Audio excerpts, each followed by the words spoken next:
Je pense qu'on va pas pouvoir tarder. Je vais laisser Nadia se présenter et puis animer du coup ce webinaire aujourd'hui.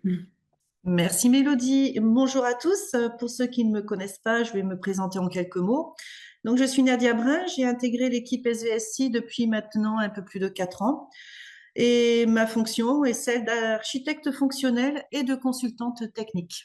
Voilà pour ma petite présentation. Je vous souhaite donc la bienvenue dans ce nouveau webinaire qui aujourd'hui ne sera pas consacré à une démonstration des capacités d'un outil de jet technique, mais une présentation de l'importance de certains critères pour s'assurer de l'accès aux données numériques afin de permettre leur exploitation et surtout leur réexploitation. Notre présentation se déroulera ainsi. Dans un premier temps, une brève présentation, je me répète, de la société SVSI ainsi que ses principaux clients. Et nous entrerons ensuite dans le vif du sujet avec l'exposition du contexte actuel de la donnée numérique. Je vous expliquerai ensuite les différents points sur lesquels il faut porter son attention pour une bonne gouvernance de l'information. Nous aborderons la problématique de la pérennité face à l'obsolescence. On mettra en évidence un exemple de bonne pratique avec la mise en parallèle de deux outils complémentaires. Vous pouvez bien évidemment réagir tout au long de cette présentation et poser vos questions. Concernant ces dernières, ma Mélodie me les communiquera à la fin de ce webinaire. Oui, vous avez un petit onglet questions-réponses où vous pourrez poser vos questions. Donc, SVSI est une société de services. Elle est essentiellement spécialisée dans les outils de GMAO et de GED technique, mais également dans la GED plus généraliste. Nous sommes partenaires de la société Accruent, qui est la société éditrice, entre autres, des logiciels Meridian et Red Eye, et plus récemment de la société Kister, qui est éditrice de 3D View Station. SVSI propose diverses missions telles que les audits, la consultation technique pour des intégrations ou des implémentations simples ou complexes, voire même nécessitant parfois des développements spécifiques. SVSI propose également des tâches de consulting pour, par exemple, la mise en conformité de plans CAO ou des migrations entre systèmes. La société SVSI existe maintenant depuis plus de 30 ans. Nous sommes partenaires Gold d'Accruent, donc qui est la société spécialisée dans l'optimisation du cycle de vie des actifs et installations, et notamment par le biais des deux solutions dont je vous ai parlé un petit peu plus tôt, Meridian et Red Eye. Ce partenariat nous a d'ailleurs amené à mettre en place et à conduire des projets un peu partout en France et en Europe. Vous pouvez voir ici une liste non exhaustive de nos principaux clients. Vous constaterez également que les secteurs d'activité pour lesquels nous intervenons sont variés. Cela va de la construction au nucléaire en passant par la pétrochimie et les transports. Voilà pour la présentation de SVSI. Nous allons maintenant nous pencher sur le sujet de ce webinaire, à savoir la gouvernance de l'information. Je tiens à préciser que cette présentation est conçue pour aborder le sujet et non pour l'étudier en profondeur. Il s'agit de mettre en avant les règles et les bonnes pratiques pour optimiser et pérenniser l'accès à l'information numérique. Tout d'abord, nous allons poser le contexte. Alors, nous produisons aujourd'hui plus d'informations que nous ne pouvons vraiment maîtriser. Entre les emails, les rapports, les fichiers partagés, les documents réglementaires ou juridiques, nous pouvons dire que tout s'accumule à une vitesse folle. D'après l'IDC, alors l'IDC est un organisme spécialiste de l'analyse des données de technologie de l'information. Donc d'après l'IDC, le volume mondial de données double tous les 2 ans et selon McKinsey, qui est un cabinet de conseil, nous passons entre 20 et 30% de notre temps à chercher des informations que nous avons déjà en notre possession sans le savoir. Et enfin, pour la deuxième, alors la deuxième est une association à but non lucratif fournissant des solutions de gestion de l'information axées sur la technologie. Eh bien, la deuxième ajoute que près des 2 tiers des documents, ce qui est énorme, ne sont jamais réutilisés après un an. Parfois parce que non réutilisables, du fait de l'obsolescence du format, de l'outil de lecture ou bien des deux. Et pour le contexte industriel, eh bien, dans l'industrie, c'est encore plus frappant. En effet, le volume d'informations explose entre des données de capteurs, des plans, des documents de maintenance, des procédures, etc. Eh bien, certains deviennent introuvables, des versions sont obsolètes, des documents CAO ne s'ouvrent plus. Ça coûte du temps, de l'argent et remet en question la qualité et parfois même la conformité. Ces données sont souvent dispersées entre des GED locales, des serveurs, des mails, des plateformes CAO, etc. Cette dispersion les rend difficiles à retrouver ou à fiabiliser. Et environ 80% des organisations estiment que leurs systèmes de GED actuels sont partiellement inefficaces pour retrouver les bonnes informations. Alors, cette inefficacité n'est pas nécessairement due à l'outil lui-même, mais parfois à une mauvaise configuration ou tout simplement à une inadéquation entre l'outil et l'usage qu'il en est fait. La conséquence, ben, c'est la même que celle que je vous ai dit précédemment. Perte de temps, perte d'argent, erreur d'exploitation, doublon, voire non-conformité. Donc, la question est de savoir comment stocker plus, mais comment stocker plus tout en gérant mieux. D'où la nécessité d'une vraie gouvernance documentaire et technique. C'est la base de la performance, de la sécurité, de la formation. Donc, de plus en plus de sociétés, d'entreprises et d'organismes d'État s'intéressent à cette optimisation possible de moyens informatiques afin d'avoir la maîtrise de sa documentation. Un document numérique, il est porté par un support, le fichier qui est stocké et restitué par un outil informatique. Le cycle de vie du document, tel que vous voyez à l'écran, correspond ainsi à l'ensemble des étapes qu'un document traverse, depuis sa création jusqu'à son archivage définitif, voire dans certains cas, sa destruction. Donc, un document peut être conçu sur un support physique ou numérique. Parfois, il est revu, il est approuvé tel quel ou refusé. Son stockage, accompagné d'un plan de classement et de métadonnées, en permet un accès rapide. Le but étant qu'il soit mis à disposition et consulté de façon appropriée. Cependant, certains documents ne sont pas figés et subissent des évolutions, ce qui conduira à l'archivage des versions antérieures, mais également l'archivage de documents n'ayant pas subi de montée de version. Alors, pour exemple, de documents n'ayant pas de montée de version qui seront archivés, on peut prendre celui des notes de nomination. En effet, Monsieur X peut remplacer Monsieur Y pendant un temps donné. La note de nomination est déposée dans la GED pour être consultable. Une fois le délai passé de remplacement de Monsieur X par Monsieur Y, eh bien, cette note n'a plus lieu d'être. Elle sera archivée automatiquement sans montée de version. Il s'agit donc ici de maîtriser ce que nous produisons, ce que nous conservons et ce que nous partageons et surtout pourquoi nous le faisons. L'idée, c'est de s'assurer que chaque information ait une valeur et un cycle de vie clair, de sa création jusqu'à sa conservation ou sa suppression. Donc, en résumé, la gouvernance, c'est ce qui transforme ce que nous pouvons appeler le bazar documentaire en patrimoine maîtrisé et valorisé. Et pour mettre un peu d'ordre dans tout ça, nous nous appuyons généralement sur 3 grands piliers. Donc, le records management, qui concerne la gestion documentaire, l'accès et la traçabilité des documents dès leur création ou leur réception, quel que soit le type d'organisation ou d'entreprise. La gestion électronique des documents, qui est en charge de la gestion des documents vivants, et le système d'archivage électronique, qui garantit l'intégrité et la valeur probante du document. Tout d'abord, le records management. Eh bien, le records management, c'est le cadre. Et il se définit par plusieurs enjeux, la maîtrise de l'information, sa conformité légale, sa valeur probante. Il a plusieurs enjeux, et donc notamment l'efficacité opérationnelle afin de retrouver l'information rapidement, la sécurité documentaire, d'assurer une bonne mise à jour de la documentation et surtout, par le biais de tout ça, une aide à la prise de décision.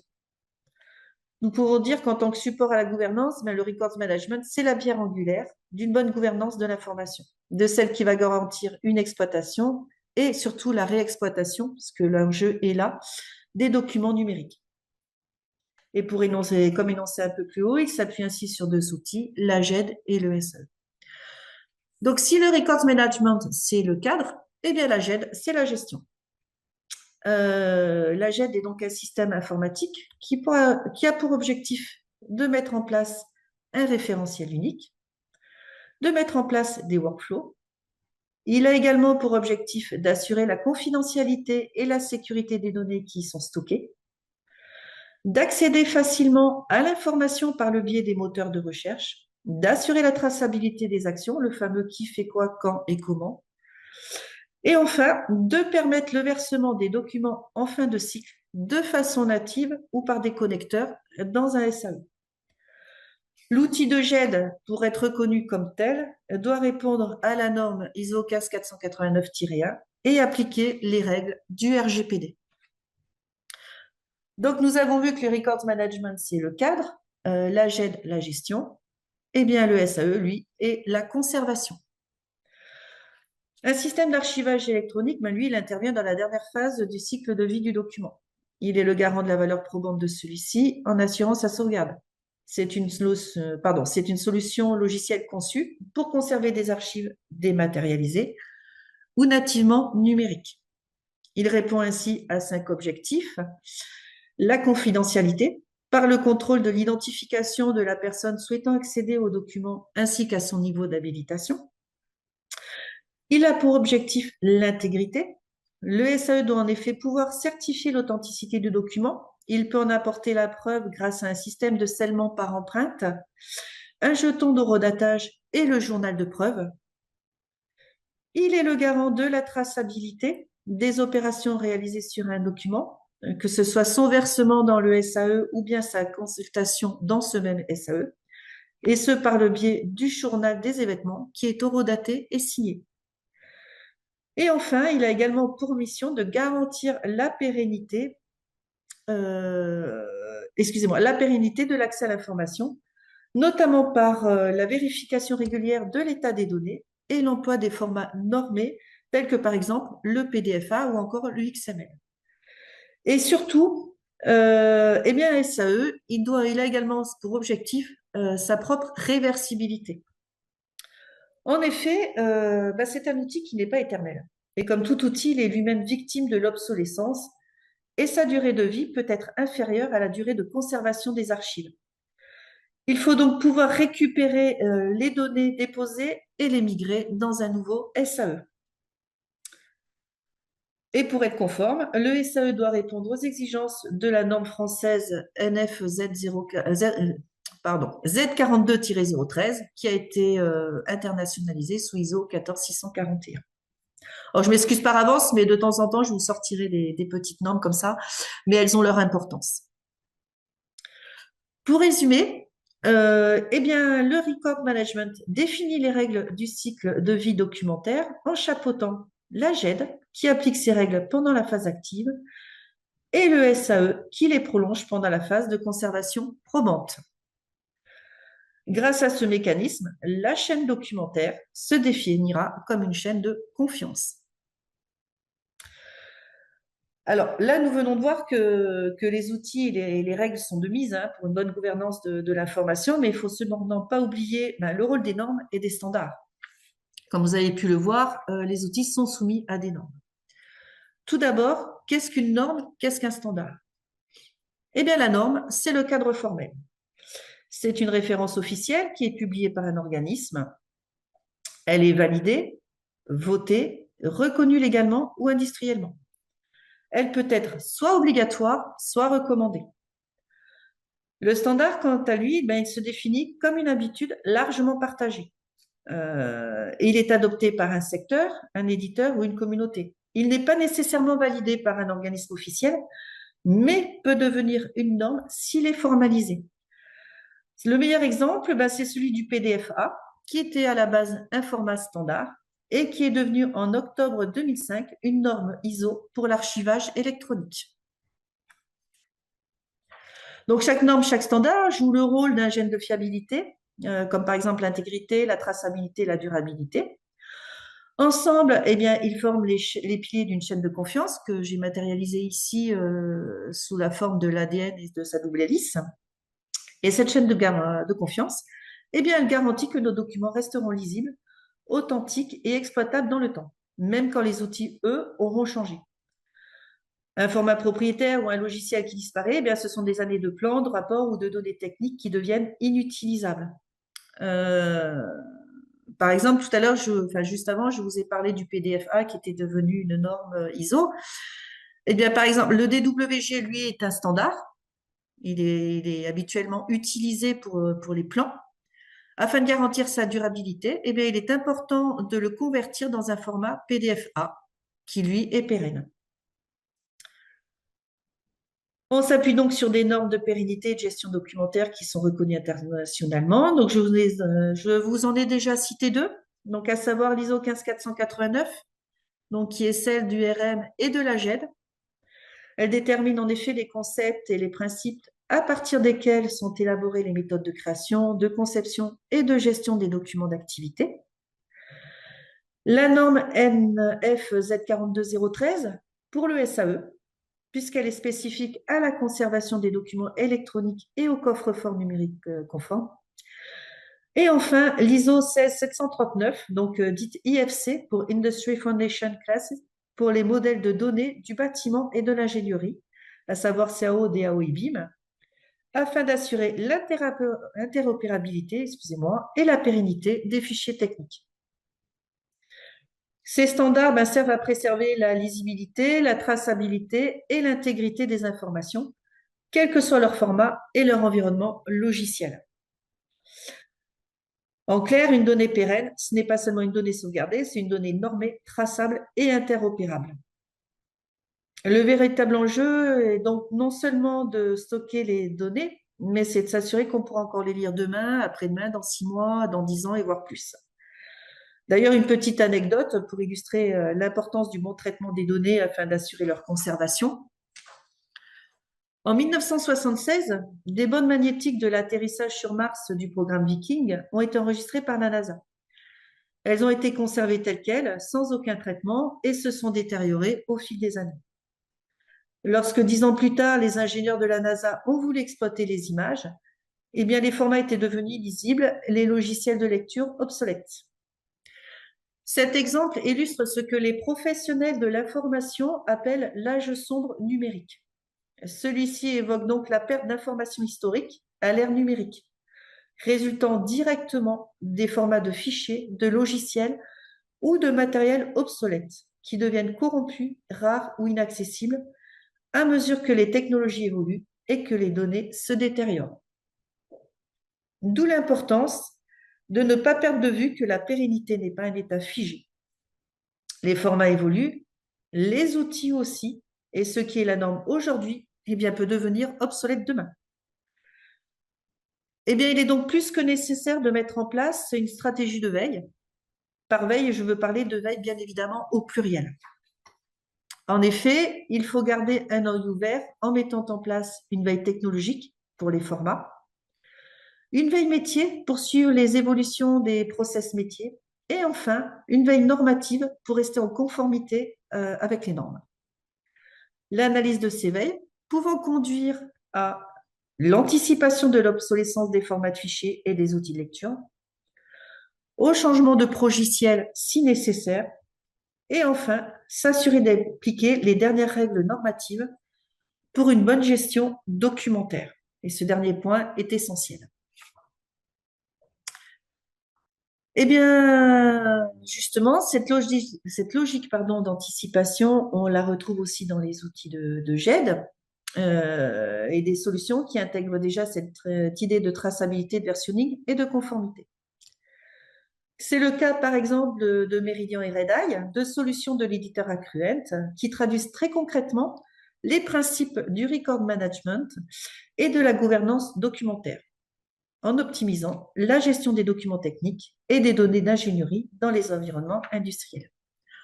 Comment? Eh bien, premièrement, en facilitant l'accès à l'information. Ensuite, en garantissant l'authenticité des informations stockées, mais également leur pérennité.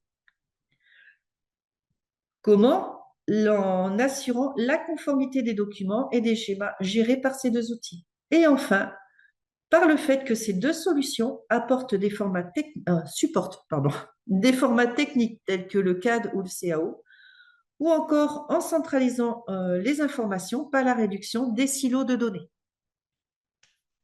En résumé, ces deux outils sont des outils de gestion documentaire d'ingénierie conçus pour les documents techniques, les dessins, les données d'actifs tout au long du cycle de vie, en centralisant les données et en assurant le versionning avec des workflows de validation.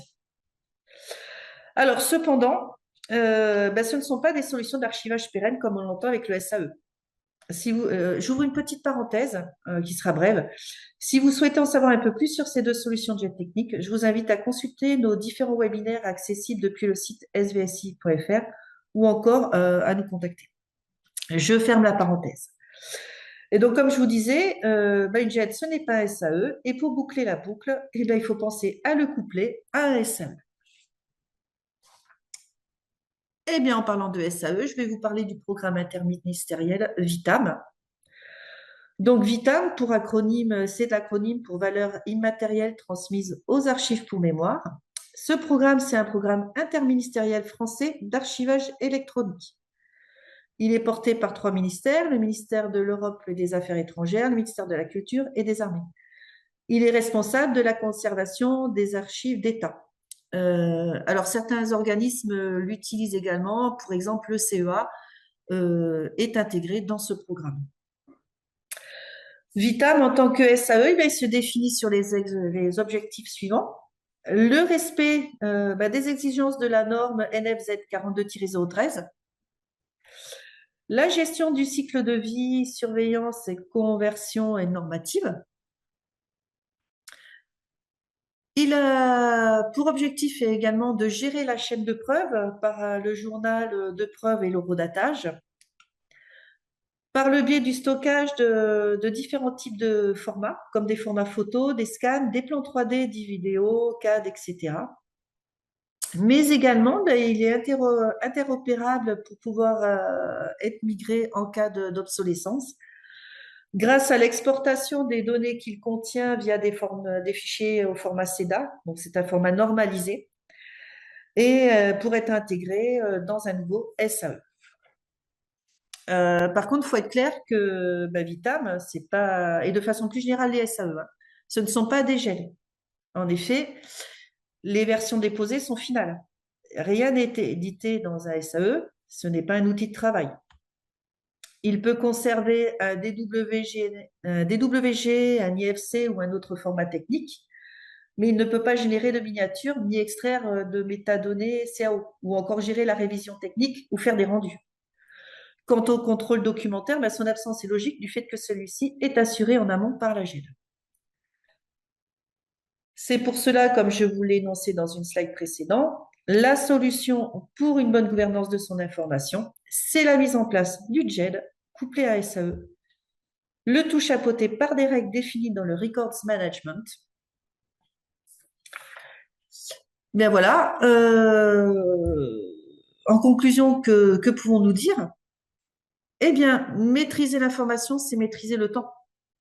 Pourquoi? Afin d'exploiter et surtout réexploiter les données. Et demain? Eh bien, demain, j'ai presque envie de dire que c'est déjà aujourd'hui, puisque les supports évoluent plus vite que notre capacité à les maîtriser.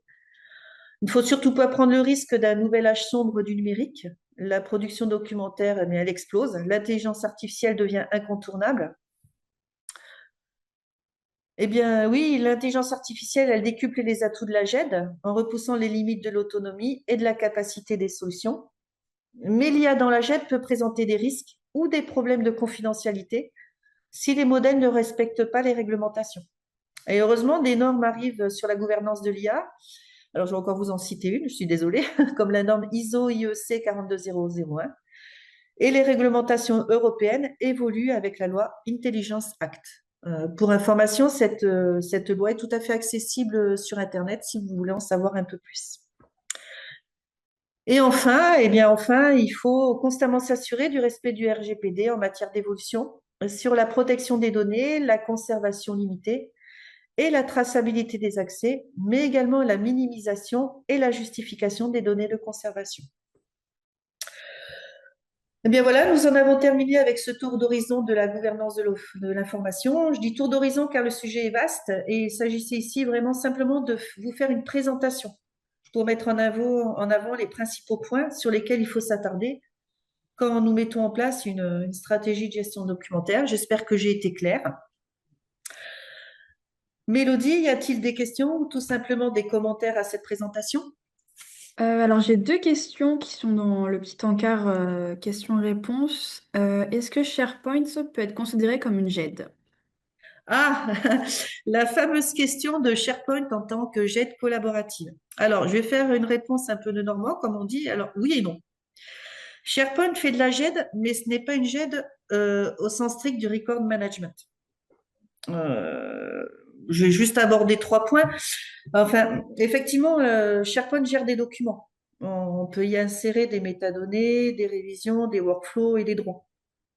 Grâce à l'ajout de modules complémentaires, il peut répondre à une logique records management.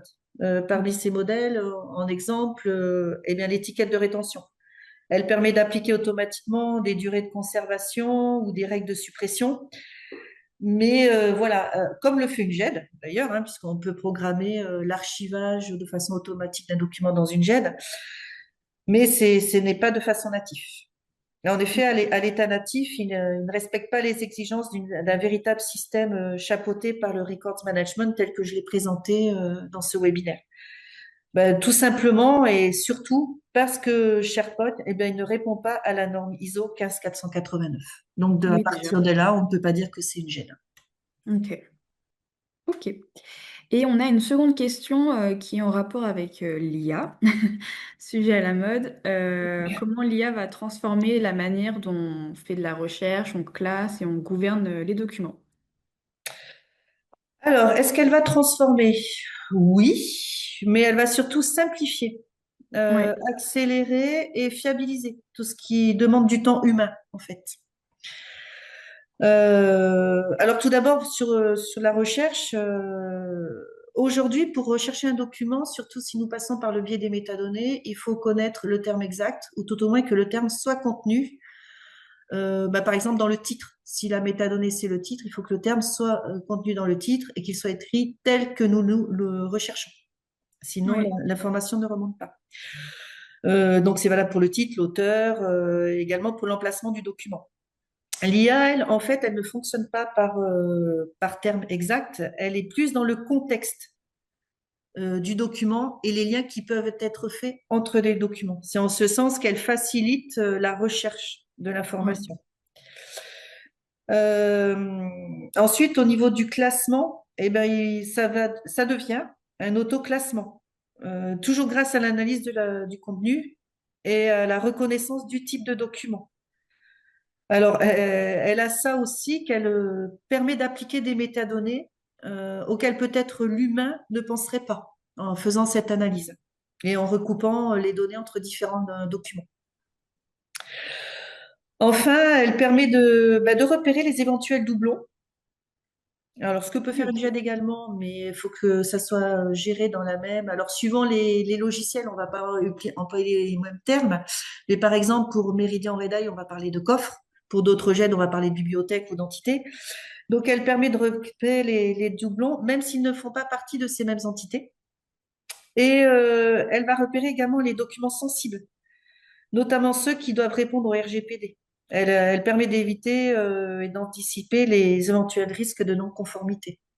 Donc, ce dernier point est très important parce que c'est vrai que l'intelligence artificielle ouvre tellement de possibilités que les dérives peuvent arriver et les sanctions de non-conformité peuvent tomber. Donc, ce dernier point est vraiment très important. Et comme je le disais dans le webinaire, en conclusion, des normes arrivent Mm. et les lois européennes se mettent en place et évoluent. Alors j'espère aussi rapidement que l'intelligence artificielle, mais en tout cas, voilà, les garde-fous se mettent en place. Ça marche. Bah, écoutez, s'il n'y a pas d'autres questions, on va pouvoir conclure ce webinaire. Vous pourrez le retrouver sur notre chaîne YouTube et puis également en newsletter qu'on va vous transmettre début de la semaine prochaine. Voilà.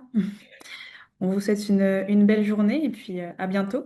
Eh ben oui, mais moi je vous dis merci de votre attention. Et puis comme je vous le disais, n'hésitez pas à entrer en contact avec nous pour toute question sur la gestion de votre documentation, qu'elle soit technique ou plus généraliste. Et je vous souhaite une bonne journée. Merci, au revoir. Au revoir.